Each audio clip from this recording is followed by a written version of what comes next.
Le corpus de documents qui nous est proposé a pour thème majeur l'étude des sports collectifs à l'école primaire. La première question qui nous est posée nous invite à réfléchir sur l'intérêt de l'enseignement des sports collectifs à l'école. Pour ce faire, nous disposons d'une source de l'USEP sous la forme d'un tableau intitulé « Les jeux collectifs à l'école » daté de 2011. Ainsi, selon moi, l'intérêt principal de l'enseignement des sports collectifs à l'école réside principalement dans le large panel de savoirs qui peuvent être enseignés dans ces sports collectifs, que ce soit au travers du volleyball, du basketball ou du handball.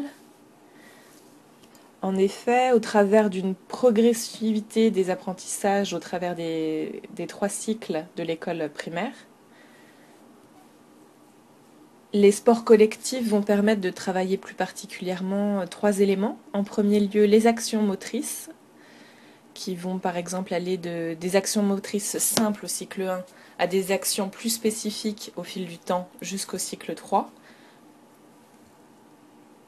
Les sports collectifs qui vont également développer des connaissances diverses et variées, qui vont aller notamment de la compréhension d'une règle simple au cycle 1 jusqu'à l'élaboration de stratégies au cycle 3.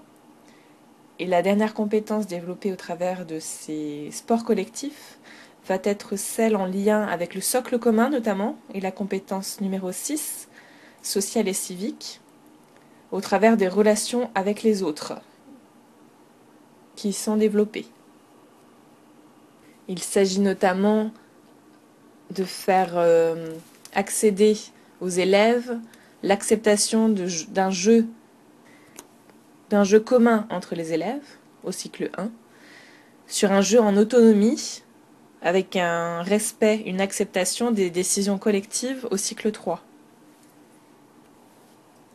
Quelle progression pourrais-je ainsi proposer du CP au CM2 en nous plaçant dans une programmation du CP, du début du CP à la fin du CM2, il y a cette idée de concertation entre les différents enseignants qui vont avoir à gérer les élèves.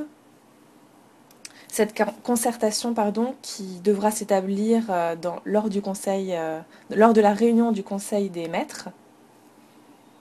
Il pourrait par exemple être intéressant de proposer un travail et un projet qui mettrait l'accent sur le principe de coopération.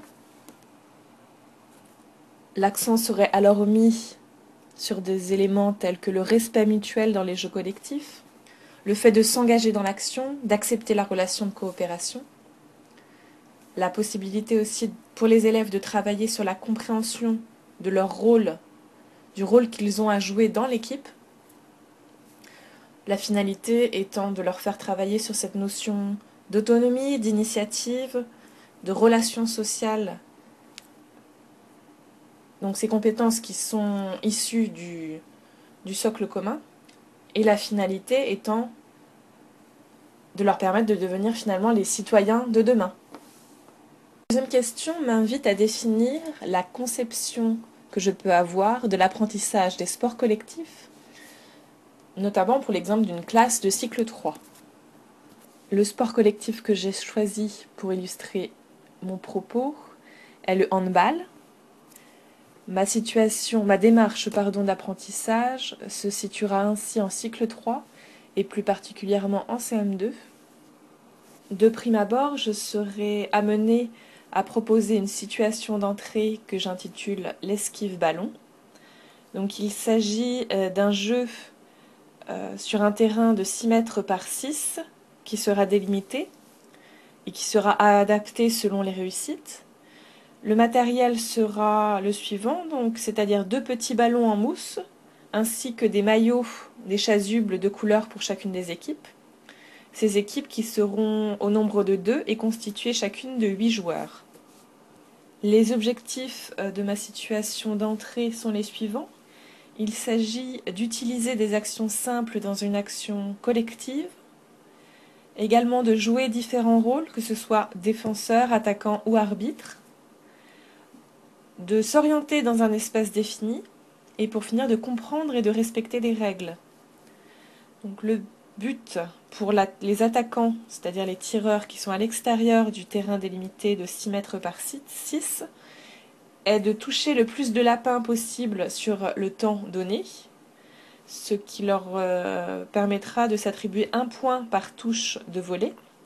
Pour les défenseurs, les lapins qui sont, eux, dans la zone délimitée des 6 mètres par 6, le but sera de ne pas se faire toucher par le ballon ou de l'attraper de volée.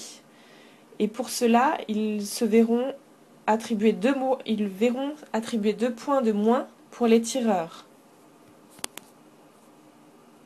Les règles du jeu sont les suivantes. Pour les tireurs, il leur est interdit de rentrer dans le terrain, et pour les lapins, il leur est interdit de sortir du terrain, et ils doivent également sortir les ballons bloqués sur le terrain. Le temps de jeu est limité à 3 minutes en position de tireur, puis on inverse les rôles. Je fixerai comme critère de réussite le fait de marquer plus de points que l'équipe adverse en position de tireur, en précisant une consigne de sécurité particulière, c'est-à-dire l'interdiction de viser la tête des lapins, c'est-à-dire des défenseurs. Faisant suite à cette situation d'entrée dans l'activité, je serai amenée à proposer une situation de référence. Cette situation de référence, que j'intitule le ballon capitaine, nous nous situons ainsi dans un espace défini de 20 mètres par 10. Dans chaque camp, il y existe une zone de 2 mètres qui est destinée au capitaine adverse. Donc cette zone qui se situe derrière le camp adverse. Nous disposons d'un ballon et de chasubles de couleur pour chacune des équipes. Les équipes qui sont au nombre de 2, composées de 8 joueurs. Et comme je l'ai dit, un capitaine de chaque équipe est placé dans une zone située derrière le camp adverse. Les objectifs, quels sont-ils? Il s'agit d'utiliser des actions simples dans une action collective, courir, passer, viser, tirer. Également de jouer différents rôles, attaquant, défenseur, capitaine. De s'orienter dans un espace défini en progressant vers la cible. Et également de comprendre et de respecter des règles. Le but de cette situation de référence est d'envoyer le ballon au capitaine, qui doit le réceptionner de volée. Les règles du jeu: pour le possesseur du ballon, il doit faire des déplacements limités à 3 pas par balle en main ou à 5 secondes balle en main. Les défenseurs, quant à eux, n'ont pas de droit de contact avec l'attaquant et le capitaine reste dans sa zone.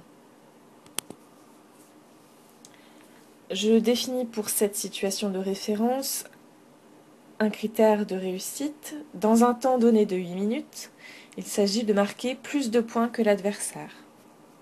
Suite à cette situation de référence qui permet de voir où l'on est, je serai amenée à proposer des situations d'apprentissage qui permettront d'apprendre et de progresser au travers d'objectifs et de situations diverses que je serai amenée à leur proposer, suite à un constat établi lors de la situation de référence, sur des lacunes éventuelles qu'ils pourraient avoir.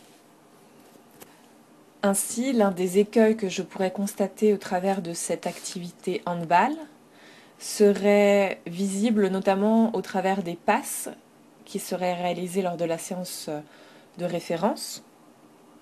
J'ai ainsi pris le parti de ne développer qu'une situation d'apprentissage relative à un travail sur les passes, mais j'aurais également pu développer une situation d'apprentissage sur un travail sur le rôle de chacun, afin d'éviter notamment le jeu trop personnel, des situations d'apprentissage permettant de gérer les situations de marché, un travail permettant également aux élèves de mieux prendre en compte la zone des 6 mètres, la situation d'apprentissage qui concerne les passes s'effectuerait ainsi comme suit. Donc au travers de 2 couloirs de progression qui prendraient finalement la longueur du terrain de handball et qui seraient divisés chacune en 2 parties plutôt pour chacune des équipes. On disposerait alors d'un ballon par équipe et de chasubles de couleurs différentes, également de 4 plots et de 2 cerceaux qui seraient disposés dans une zone située en avant du couloir et qui permettrait au capitaine, qui devra recevoir la balle de son équipe, de se placer. Donc l'aménagement humain serait de 2 équipes de 8 joueurs. Les objectifs seraient de s'orienter dans un espace défini en progressant vers la cible, d'enchaîner des actions simples pour passer et recevoir, de construire collectivement un projet d'action et également de comprendre et de respecter des règles. Le but étant d'être la première équipe à passer le ballon à son capitaine situé de l'autre côté du terrain, tout en progressant et en se faisant des passes. Les règles, quant à elles, seraient minimales. Le ballon ne doit pas toucher le sol et le porteur du ballon ne doit pas se déplacer ni redonner au dernier passeur. Le critère de réussite, quant à lui, est dans un temps donné de 4 minutes, il s'agira de passer à son capitaine le ballon le plus grand nombre de fois possible et c'est à l'enseignant de compter le nombre de fois que le ballon a été perdu. En définitive, les différentes situations d'apprentissage que je serai amenée à proposer permettraient de travailler les comportements typiques d'élèves dans une situation de travail du sport collectif que représente le handball. À savoir, comme je l'ai dit, notamment le travail sur le rôle de chacun, éviter le jeu personnel, les situations de marché,